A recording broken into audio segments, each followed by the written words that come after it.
Okay, so let me show you how I started this little backyard garden at this space I'm staying in. So I started with a little area, some cardboard, and there was a bunch of concrete around the property. So I piled them all together in the pile. They're usually like two, like a double size. And I just stacked them things up against each other. I lifted this bar up. That bar was lower. I lifted it up, and there was a little cracked flower pot that I added at the end to make it 16. So I got me some garden soil from Walmart, and I started to put the soil in the cinder blocks, and then I remember or realized, I should probably get some mulch, because mulch will help keep your plants watered without you having to add so much water to them. So I gathered a bunch of leaves, and that's what you see me doing here, putting a bunch of leaves into the cinder blocks as a base before I add my garden soil. And so here I'm just picking out amongst the sticks, getting rid of the sticks and adding the leaves, because nature be naturing. So this is all the cinder blocks filled up with all the mulch as a base to help keep the water filtering through as the season goes and grows. So now I am putting some garden soil over top of this. I needed 2 bags of this 2 cubic feet garden soil, and I started with the pot, and then I just poured that bad boy all over it and did it with my hands, because I was like, this is gonna take too much trying to use this pot to put all this soil in these blocks.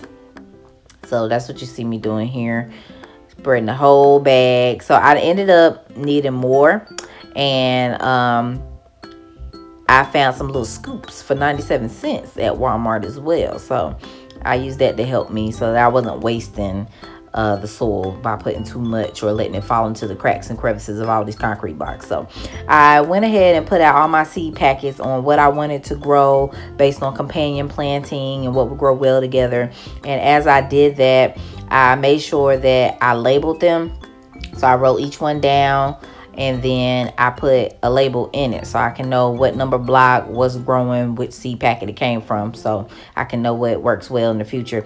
And since I didn't have any labels, I just used the old fire starter box, cut it up, used the Sharpie, wrote what the number in the plant was, put some tape around it to help it, in case it rains so it don't get wet. And so far so good. It seemed to be working. And when I buy the plastic ones in the store and write on it in Sharpie, I tend to see they get weathered and I can't see the name. So far it's rained a few times since I planted this, and the labels, the cardboard makeshift labels, are still working for me. So do what works for you as far as labeling your plants. So now you see I'm about to plant some bunching onions, and it's real simple. You just move the dirt back, just drop a few seeds in there. Multiple things are going to pop up, and then you can shovel them up and replant them in different pots, gift them to people, put them in a whole different space they sell. But I just put in a bunch at one time just so a bunch can sprout up, because if I only do 2 or 3 and they don't germinate, then I'm gonna be mad.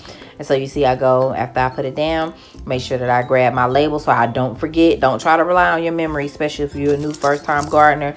Baby, take the steps. Write down what's in each block and also have your labels ready. So then I go about watering it. I use an old Crystal Geyser water jug, and I put some holes in the top of it. And I keep this outside as my watering method since it's kind of far from the water hose.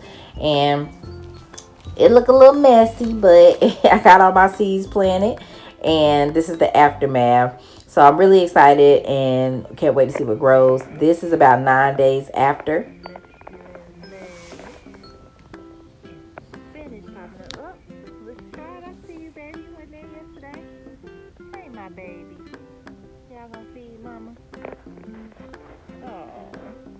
So yeah, thanks for watching, and stay tuned for more.